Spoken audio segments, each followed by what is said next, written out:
Welcome to The Explainer. Today, we're telling the life story of a microscopic organism that has a huge global impact. We're going to get to know a parasite called Leishmania infantum. All right, so let's just dive right in. The first question we got to ask is, what is this thing we're talking about? What exactly is Leishmania infantum? Okay, so that sounds like a mouthful, right? Basically, it's a tiny, single-celled creature, an animal really, that lives inside other animals. And get this, its favorite hosts are two species you know very well, dogs and us, humans. So let's take a look at this parasite's profile and map out its global footprint. Where in the world do you find this thing, and what kind of damage does it actually do? Yeah, this is no harmless little bug. It's the cause of a really serious disease called visceral leishmaniasis. And that word, visceral, is key. It means it's all about your internal organs, the viscera. This parasite goes straight for the big ones, your spleen, your liver, even your bone marrow. And it can be fatal. The sheer scale of this is, well, it's pretty staggering. Every single year, we're talking about an estimated 50,000 to 90,000 new cases of this disease around the world. And honestly, since it's often underreported, the real number is probably way, way higher. And its home turf, man, it's huge.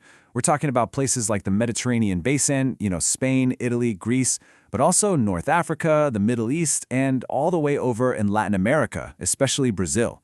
That means hundreds of millions of people are living in areas where this parasite is endemic. But here's the thing about our modern world. Parasites travel too. Geography isn't the wall it used to be. So what happens when it shows up in a country where it's not normally found? Let's take a look at the Netherlands to see what that looks like. Okay, so check this out. This data from the Netherlands between 2005 and 2012 is fascinating. We see 195 confirmed cases. Now, the Netherlands is not an endemic area, right? These were all brought back by travelers. And you can see most of them, 185, were the kind that affects the skin, the cutaneous form. But look, there were also 8 cases of that really dangerous visceral form we just talked about. So this all begs the question, how does a tiny organism like this manage to survive and travel so well? Well, the secret is in its absolutely incredible life cycle. It's really a tale of two hosts. You really have to think of this thing as a shapeshifter, a master of disguise. That's its secret weapon. It has 2 completely different forms. In the sandfly, it's what's called a promastigote. It's mobile, it's got this little tail, a flagellum, so it can swim around. This is its infective stage. But once it gets inside a mammal, like us, it totally changes. It becomes an amastigote. No more tail, it can't move, its only job now is to hide and multiply. All right, so let's walk through this journey step by step. It all starts with something you might not even notice, the bite of a tiny infected sandfly. In that single moment, a whole army of those mobile promastigotes gets injected right under the skin. The invasion has begun. Now here comes the parasite's most brilliant and kind of terrifying trick. Your immune system does its job, right? It sends in these big cleanup cells called macrophages to gobble up the invaders. But here's the thing. That's exactly what the parasite was hoping for. The second it gets eaten, it performs its shape-shifting act, turning into that hidden amastigo form. It literally turns the hunter into its new home. So now it's hiding inside its perfect Trojan horse, one of our own immune cells. And from that safe spot, it just starts to multiply like crazy. It hijacks the very cell that was supposed to destroy it and turns it into a parasite factory, churning out more and more amastigotes. And from there, they spread to the spleen, the liver, the bone marrow. And this is how it keeps the whole thing going. A brand new, clean sandfly comes along and bites the infected person or animal. It sucks up blood that's now loaded with these parasite-filled cells. And inside the fly, the cycle reverses. The amastigotes transform back into those swimming promastigotes, ready and waiting to infect the next host. The cycle is complete. Okay, so we've seen how this thing is an expert at hiding. That makes it a real challenge to diagnose. It's like an invisible illness. So how do doctors actually find it?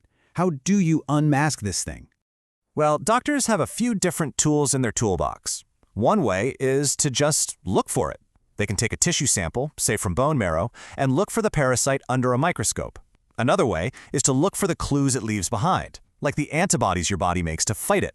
That's called serology. Or they can go super high-tech and hunt for its actual DNA, its genetic fingerprint.